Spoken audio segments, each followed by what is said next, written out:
Mr. Erdogan saying such similar explanation about that. We separate the security and politics. He said such things. So you find his words on this appropriate? My impression is that Mr. Erdogan's government has been taking this question very seriously over quite a period of time. I think, like any government, one hopes to achieve a resolution relatively quickly.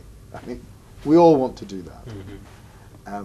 But I think it is clear that there is not a likelihood of an early and rapid solution to this problem.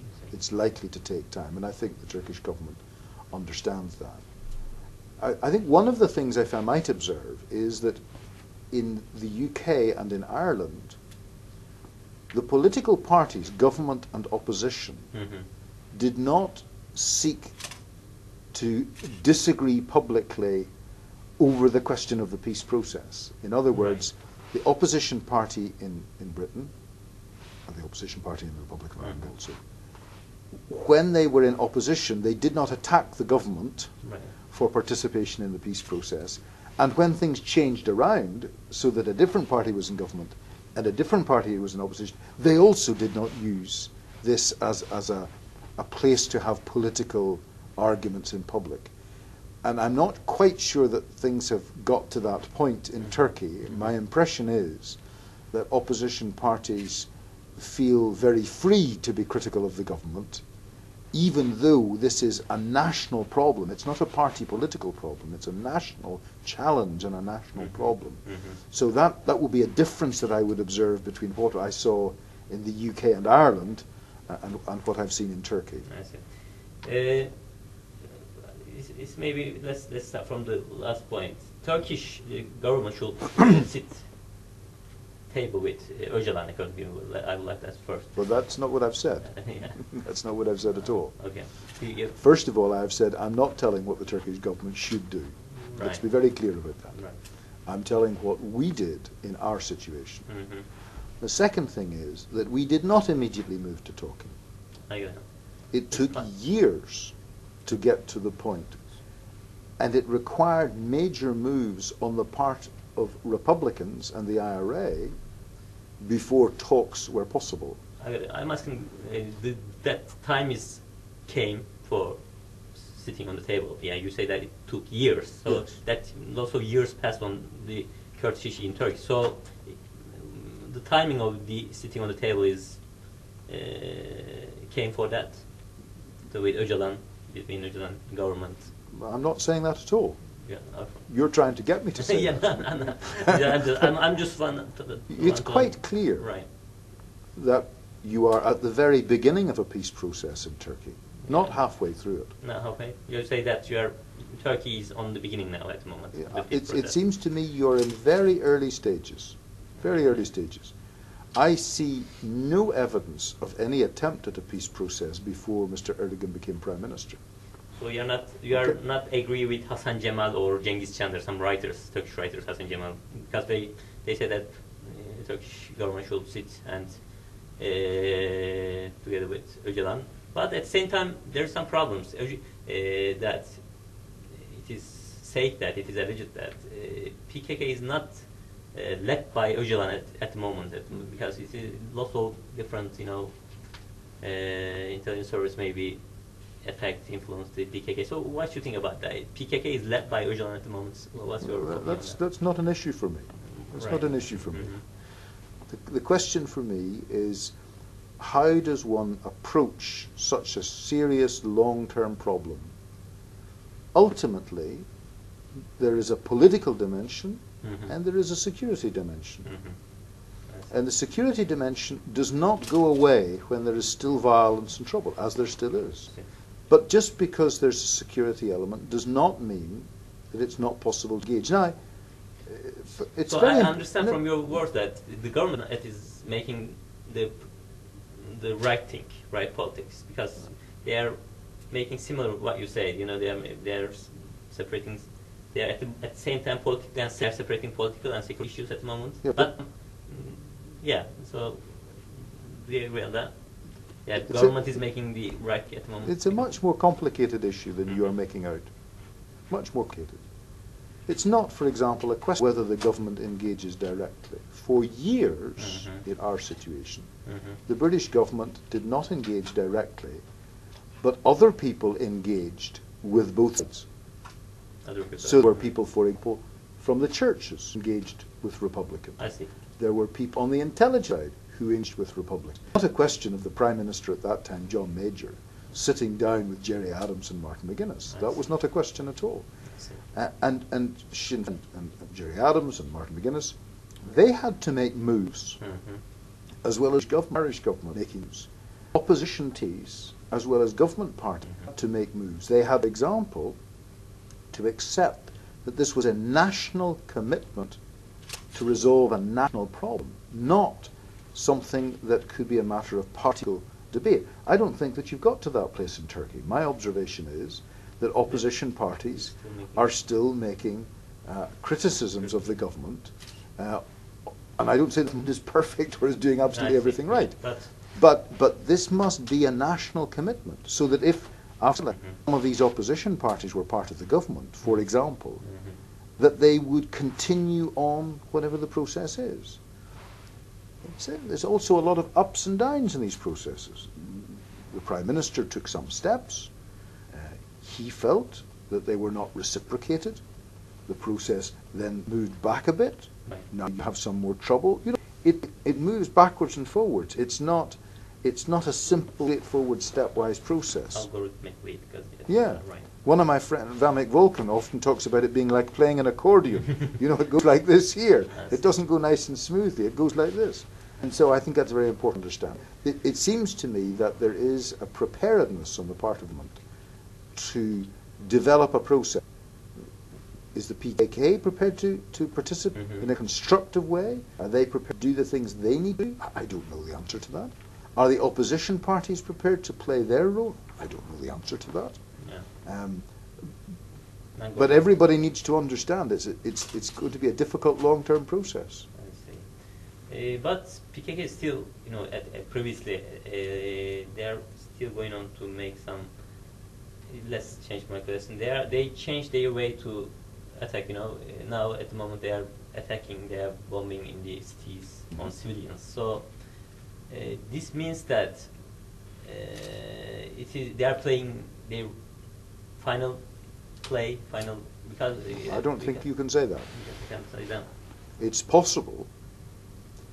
Certainly, we experienced the IRA doing some of its worst deeds, the bomb at Canary Wharf, for example, at a time when they were moving to the end of their campaign.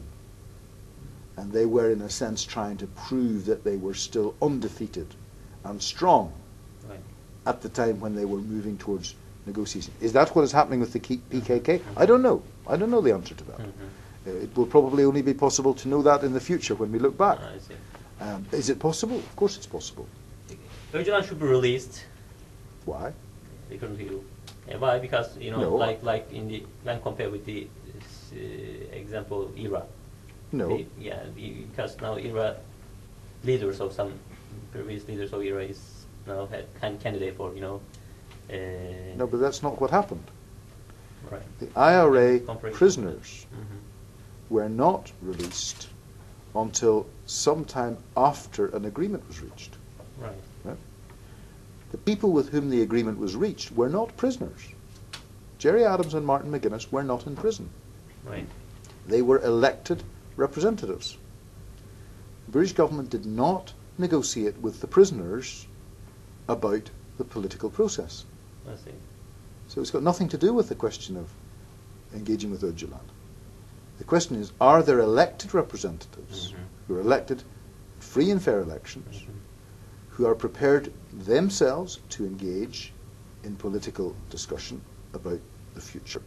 And is the government and are the opposition prepared to find a way of engaging with them? And that would require what we call talks about talks. In other words, discussions about how you might create negotiations.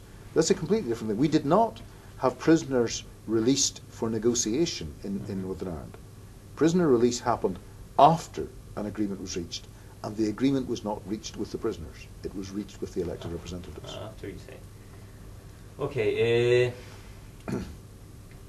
Israel Foreign Minister Lieberman made a speech after the tension triggered between Turkey and Israel. He said that we can reinforce, we can give support to the PKK if you go on such kind of things. He said so.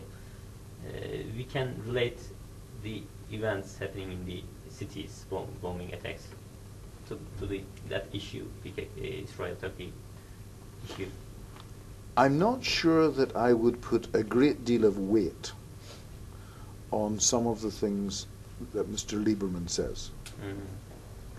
It's never very clear to me whether he is speaking for the Israeli government or for his own party or for himself. Mm-hmm. And certainly there are many governments that will not do business with Mr. Lieberman, even though they will do business with Mr. Netanyahu. Right. So I would be a little cautious in treating everything that Mr. Lieberman says as though it was entirely dependable. I see. So you say. So I don't know what he is doing or not doing, mm-hmm. but when I listen to what he says, mm-hmm. it's usually a contribution to disagreement rather than a contribution to agreement. That's my observation. I see. MPs or BDP came back to the parliament, so you find it right move? You know, the Kurdish parliament members mm-hmm. take their seats on the parliament in previous days, and they ought this swear in the parliament. So you right. How do you interpret? How do you relate their move to come back to the parliament instead of? If you have a political disagreement, if you have a problem that needs to be resolved, mm-hmm. the only way to do that is through politicians engaging with each other. So if it is the case that they are elected mm-hmm. and they wish to engage and others are prepared and willing to engage with them, then that seems to me to be a positive step. Right. Even though they engage, they may not reach agreement, of course. But ultimately, you're trying to move away from violence and the threat of violence as the instrument of change to a place where political talking and engagement is the instrument of change. Right. And anything that moves us away from violence towards political negotiation is positive. That's a positive thing. But there seems that they still have some problems to separate themselves from violence part. So they totally cannot move to the politics side. So is this unusual? Sorry? Is this unusual? Yeah. They're so they should separate. According to you, they should separate themselves from violence totally. Or you keep saying, according to me, I haven't said. What's your opinion? That's that's not what I'm saying at all. Right. It's not what I'm saying at all. What I'm saying is you have a long process mm-hmm. of moving away from violence as the instrument to politics. And if people are moving along that road, that's a positive thing. I see. And that's what's been necessary. It was necessary in South Africa. It was necessary in Northern Ireland. Mm-hmm. It will be necessary in the Israel-Palestinian mm-hmm. situation. Mm-hmm. It's necessary in Turkey. In any of these situations, it doesn't happen overnight. It doesn't happen immediately. It's a process, and it's an up and down process. It doesn't all go in a direct straight line. But if they are trying to engage in politics, well, that's a positive sign. Okay, in your opinion, what is the difference between the situation in North Ireland, in IRA case, and PKK case? Can you make such kind of evaluation? There are lots of differences, many differences. The situation in Northern Ireland was not one which was situated in a place that had strategic significance. Right. Northern Ireland is not a place that is strategically significant. Turkey is strategically significant. Mm-hmm. Turkey's relationship with Iraq is strategically significant in wider terms. So the complexities and the pressures on the Turkish government are much greater than was the situation in Northern Ireland. the complications are much, much greater than in Northern Ireland. And it's very important to recognise that. This is a more complicated problem with greater pressure and stress. I see. If some third-party negotiator is needed required, as British politicians, are you ready to be intermediary in the negotiations between? I think it would be very arrogant for me or anyone else to offer ourselves in that situation. Right. Our situation at home was, having tried to do this without external assistance, we found we could not be successful. And so, together, British government, Irish government, Unionist, Nationalist, ourselves, all decided that we needed some assistance from outside. And so we invited George Mitchell to chair talks. But there were also many, many behind-the-scenes conversations that took place. If Turkish government and others who are involved in this come to a point somewhere in the future when they want people from the international community to assist in some kinds of ways, I have no doubt that there will be people in the international community who will be able to be helpful. But that's not the position at the moment, and I think we must leave it to the Turkish government and to the Turkish people to come to the judgment as to when is the right time for that, and who are the right people. Okay, let's take some to the foreign politics of Turkey. Turkey is becoming, of course, this place, this geopolitical place of Turkey is always very important strategic place, but Turkey starts to make more challenging foreign policy, more, Turkey wants to be more a leading country in the region, and it's always that, and everybody says it's said that Turkey has become more important and powerful country in the region. So, and Davutoğlu started last year. There was zero problems with neighbors, and when we come this year, we have lots of problems with all our neighbors. So, can you make some general evaluation about that? How is going Turkish politics in Turkish foreign politics, led by Davutoğlu and Erdogan? Well, of course, you are situated in a region where all sorts of things are going on. Right. Last year, we did not have the Arab Spring. Now we have the Arab Spring. Last year, we did not have quite the same acute pressures in between the Israelis and the Palestinians that have emerged with the Palestinian application for statehood recognition of the United Nations.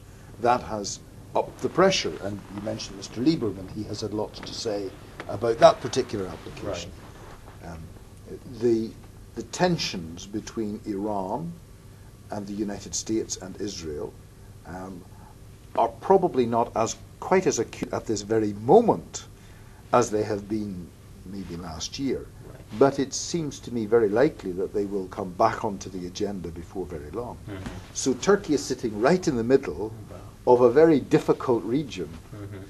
And of course, we shouldn't forget that its other set of relations is with the European Union. And the Union, economically, and to some extent politically, is in a much more fragile place now than it was a year, 2 or 5 years ago. So it would not be surprising if Turkey was finding difficult some of its relationships because its external neighbours are all in their own difficulties. Right. However, in such times of flux, it is very important to try to maintain as much stability as possible. And so I think the Prime Minister will probably be aware of this and will be careful about how far he tries to push some policies and how far he tries to maintain stability. For example, he went to Cairo recently and he made a very important speech about the development of a secular society in which Islam had an important place. Yeah. I think this was a very constructive contribution that helped, I hope, to create some little bit of stability and settlement. A constructive example, not that anybody is saying, oh, Turkey, become like Turkey. Yeah. Every country is different. But nevertheless, I think he was doing something constructive there. I think he, on a number of occasions, indicated that while he is unhappy about the way the Israeli government acted, there are ways of addressing those difficulties. That's quite true. So I think it would. I think he understands very clearly that while he wants to move forward and he wants to create change, he also needs to keep a degree of stability in a region which is not at all stable at the moment. Okay. What about Israel move, Israel politics? Israel, which Turkey government put into application last month. You know that they suspend the army contracts and Gaza issue and the Gaza flood rate. So how do you find, what can you say about the move of Turkey? Because some people say, some politicians or some academics, some thinkers say that Turkey is not doing right things because the power balance on the region. Turkey, the military, in terms of military power, it is obvious that Turkey is not as powerful as Israel. Or so what in the region and on between Israel and Turkey, everything is going in the benefit of Israel or Turkey. What can you say generally? My observation is that Israel is in a much more difficult position now than it was 2 years ago. It's not just a question of the relationship with Turkey. It's the relationship with Egypt. It's the uncertainty in the region. It is its relationship with European countries, including the United Kingdom. In the early part of this year, the British government voted in the opposite way to the United States government on the question of Israel's settlements. The United Kingdom was absolutely clear. This is wrong. The settlements should stop. They should stop immediately. They are illegal. And without them stopping, it is difficult to move the peace process forward. The United States took the opposite position and gave backing and support to the Israeli government. But the British government took a very different line for the first time. For the first time. The United Kingdom is a friend of Israel, but the United Kingdom is not happy about the way the current Israeli government is handling its policies. So I think it would be a mistake to see the relationship between Turkey and Israel as simply a bilateral question. Israel is finding itself getting into increasing difficulties in its relations with many of its neighbours and traditional friends. And even within the United States, I think there are many Jewish people in the United States who are pro-Israel, but they are not pro the approach of the current Israeli government. And I think that's important to understand. What about the statehood of the Palestine? UK was quite on that issue. The UK has not made a public statement in regard to that issue. That's quite true. And I think part of the reason for that is because the British government would like to find an agreed European position. Now, that's not easy to find on this question, but I think the British government would prefer to try to find an agreed European position. The attitude is clear.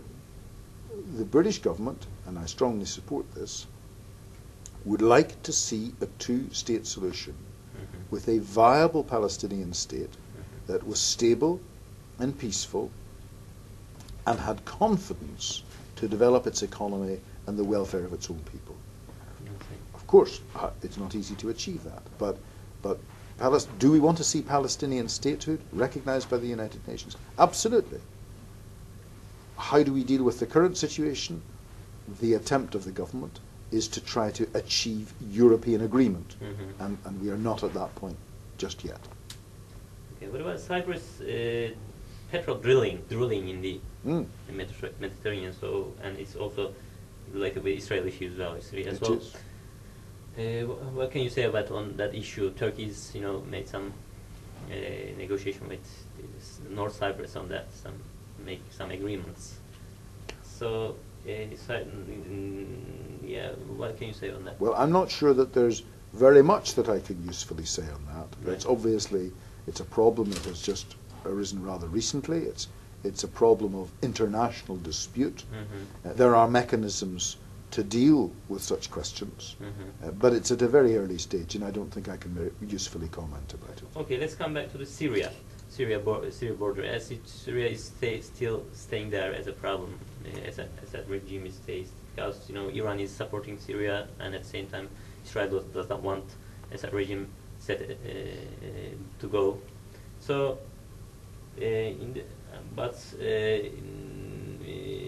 United Nations is not united on that issue. Made an agreement, make a resolution on that issue. So, but the people, we saw the other in the country, the other examples, that people, if they are not happy with the government, with the rulers, finally they are winning. So what can I say? What's going to be happening in Syria issue? By bearing in mind that Iran and Israel there are already supporting Syria. Supporting the current regime. Current regime, let's say.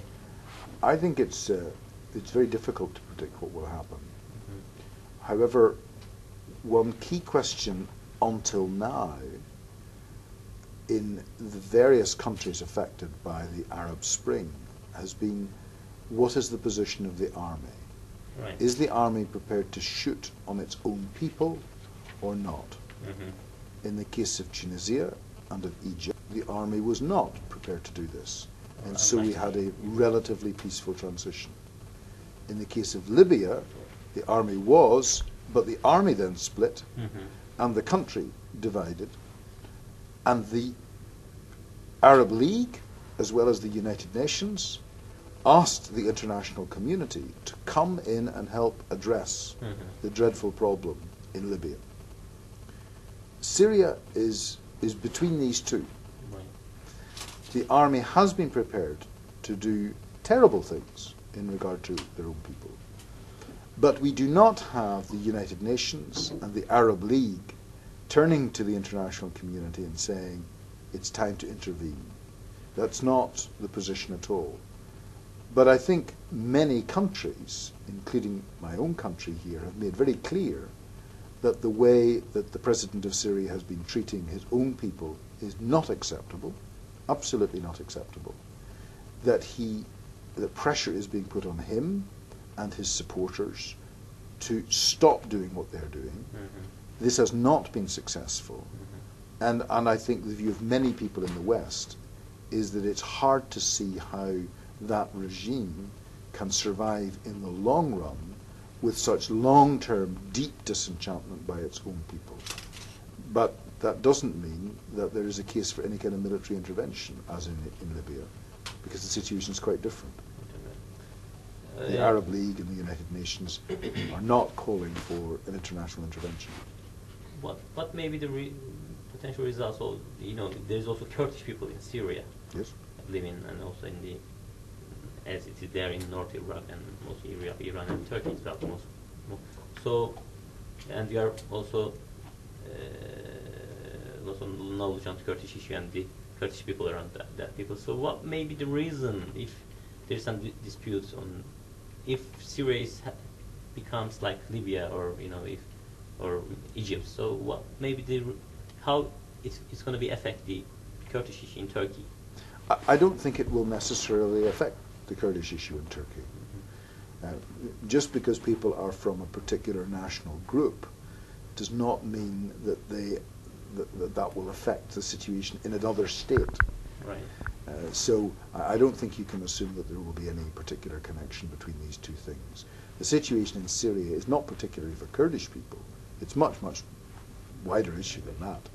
And although I know that the foreign minister in Syria, Walid Muallem, has been saying that people are trying to tear Syria apart and break it up and so on, I don't believe that that's what's happening at all. I think that there's simply a sense within Syria that many people do not agree that the current regime should continue and should continue in the way that it has been, And the international community in general also believes that this is not the way that government should behave with its own people. Well, what's going to be the future of Israel and Turkish relations?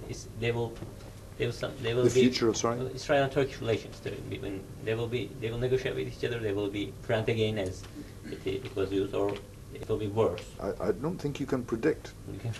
You can't predict how things will be, because it depends very much on how Israel handles itself over the next period of time, as well as how the Turkish government reacts. But as I said, you cannot look at Israeli-Turkish relations in isolation from Israel's relationship with many of its friends inside and outside the region. And I think unless the Israeli government modifies its approach, it will continue to run into increasing difficulties in its relations, not just with Turkey, but with other countries. And I very much hope that doesn't happen. It's not in any of our interests for relations with Israel to deteriorate. It's not in any of our interests. It's not in Israel's interest, but it's not in any of our interests. We want to see those relations improving again, but of course that does depend on the Israeli government and its actions, and not least its actions in relation to the Palestinians and the Middle East peace process. If the government in Israel changes to Libya, so it will be better in terms of two countries' relations, or I think it depends how it reacts. You know, if you talk about a change, one possible change would be that Mr. Netanyahu and Tzipi Livni would get together in a grand coalition. Right. Would that be helpful? It depends how they react. It depends whether or not they continue the same policies of the current government. So you say that they all depends on how they handle the issues, how they react to the issues. Yes. So my last question, but what your recommendation on the Kurdish issue? Because in Turkey you are known as the what you do, the successful things in Iraq.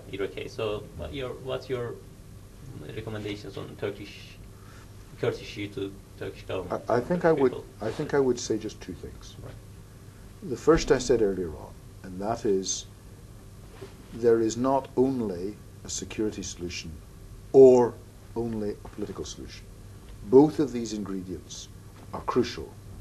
But security comes first, you say? No, I didn't say it comes first. Okay. I don't say it comes first.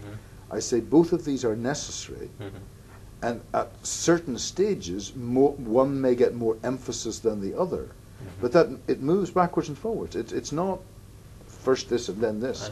It's much more complex than that. That's the first thing. The second thing is, the thing you really need in a peace process is stamina. Sorry? Stamina. You need to stick with it through all the ups and downs and around the corners and all the difficulties, no matter what the discouragements, no matter how disappointed you will be at particular developments. Don't give up. Sometimes it will be very slow. Sometimes it will be very quick. But don't give up. And the third thing I would say is that it is very important to see any process of this kind as a national challenge and a national commitment, not something for party political advantage and party political debate. Of course, opposition parties may have a different kind of view, but it's really, really important that people do not use a process of this kind as an opportunity for party advantage one way or another. This is it's a big national challenge for Turkey to deal with this problem, and the Turkish government must take a lead, but they cannot do it without the cooperation of opposition parties, of an attitude of cooperation and constructive approach from PKK, and the international community being supportive and constructive. Are all of those pieces in place? Of course not. But has the Turkish government taken some steps along the road? I believe so. Does the Turkish government still want to find a peaceful outcome? I believe it does. Will it be successful? That I don't know. I see two small things more. What about Kurdish society, your message to Kurdish society? Do you have any, because there is also violence part of the PKK. So what's your message, recommendation to Kurdish society? Sorry. My message is this. This is a political problem. Mm-hmm. Violence will never solve this problem. It will make it worse. Right. The only solution that is in the interest of Kurdish people is to find a way of addressing it politically, by elections, by negotiations, by democratic political dialogue. That's the only way of addressing the problem. And if anyone turns to the violence, government side, or whether it's on the base side or anybody else's side, that just makes the political talking more difficult, much more difficult. And I remember a couple of years ago, I was in Iraq, in Baghdad, with Martin McGuinness, and we were talking with the Iraqis there about the situation. And he said very clearly, and this was a man who used political violence, who used terrorism, he said to the Iraqis, it's a political problem. We find, he said, we find that the violence did not solve the problem.